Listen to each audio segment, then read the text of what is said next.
All right, guys, time for chemistry. Let's get to the marks. So, this is a time of flight question. A sample of rhenium is ionized by electron impact in a time of flight mass spectrometer.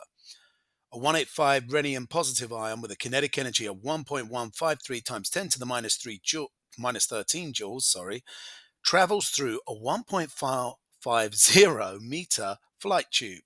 We'll be given the kinetic energy equation and the units for the mass, velocity, and kinetic energy, and we've been given L, which is Avogadro's constant. We need to calculate the time for the ions to reach the detector. Now, that means we're looking at distance over time equals velocity, or velocity equals distance over time. Okay, so we need to rearrange that first equation for kinetic energy, which equals half mv squared, in order to find the velocity and therefore to eventually find the time. Our final answer is the time. But the first step is to rearrange this kinetic energy equation here so that we can find the velocity that we can then plug into the speed calculation to find the time. So if we times both sides by 2, we'll get 2 times ke over m. It gets rid of the half. Now we want to get rid of this square on the velocity, so we square both sides, and there we have the square root of 2 times the kinetic energy over the mass equals the velocity. Now we need to just plug the numbers in.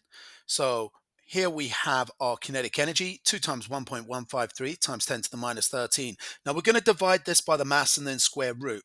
Here's the tricky bit with the time of flight. You've got to find the mass. Now, we know that rhenium has a mass number of 185, and what that means is that 1 mole of rhenium is 185 grams, or 185 grams per mole. So it tells us here in the units that the mass must be in kilograms, so we need to divide this by 1,000, and this will give us 0.185 kg. Now, that's for a mole, right? Mole to the minus 1. We need to find it for an ion, an individual ion. So we've got to divide this by the number of ions found in a mole, which is 6.022 times 10 to the 23, Avogadro's constant, or L in this situation. Now, when we plug those numbers into our calculator, we're going to get, with a little bit of rounding, 3.07 times 10 to the minus 25. Now that's the mass in kilograms for one single ion.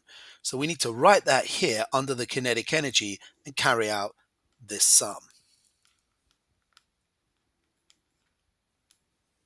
Now, when we divide the kinetic energy by 3.07 times 10 to the minus 25, we get 7.5 rounded times 10 to the 11. Okay, we need to square root that. And if we do that, we get 866683, rounding up, 0.4 on our calculator, meters per second. Okay, so that's our velocity, which is pretty big, 866,683.4 meters a second. We now plug that in to our velocity equals distance over time. So my velocity, I'm writing here. Oh, I don't need to times it, do I? I need to divide the distance by the velocity if we rearrange that equation above. And if we do that, we're going to get the time, which is our final answer. So plugging that into the calculator, we get 1.67 times 10 to the minus 6. Okay, guys, make sure you check out some of my other videos on chemistry A level or biology A level. Let's get to the marks.